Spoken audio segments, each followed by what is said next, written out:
We have to keep this up, the attention there. And also the violent settlers, killing people without accountability, this is a major problem. And that's why there was also, again, this call that we have the sanctions on the violent settlers on the table. 26 countries want this, one is blocking.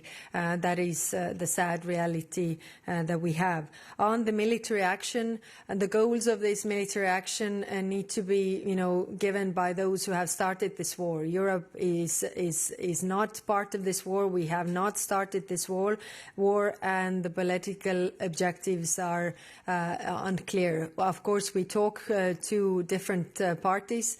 But, with wars, it's easy to start, very hard to stop, and also it gets very messy. It gets out of hand, what we see right now in terms of the economic consequences. 20% of the world's energy, oil and gas, goes through the Strait of Hormuz. It's affecting Asia mostly.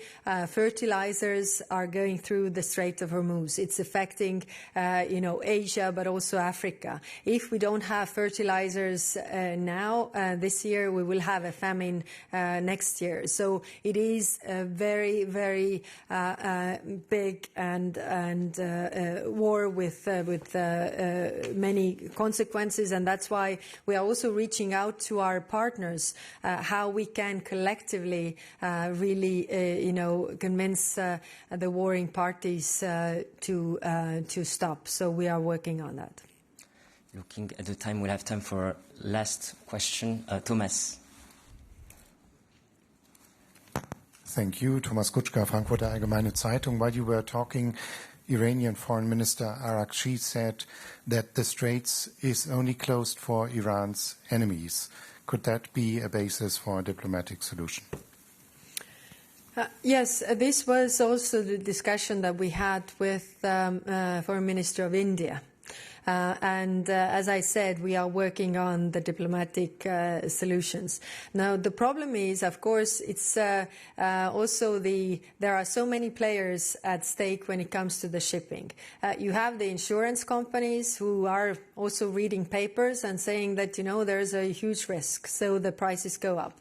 There's also the crews of the ships. So captain is eventually making the decisions whether the ship goes and takes this risk or not. So if they are not, assured enough, they are not putting their crews at risk. And nobody can force the crews to go to the dangerous situation. So, I don't think the saying, or let me put it this way, that you have to have, concrete, tangible results to show that now it is, peaceful and safe to go through. It's not only the assessment whether we are the enemies or we are not the enemies.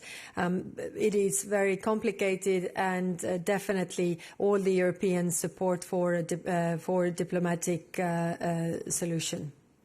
And we'll leave it there. Thank you, High Rep. Thank you very much. Have a lovely evening, and we stay in touch. Yeah, sorry for that.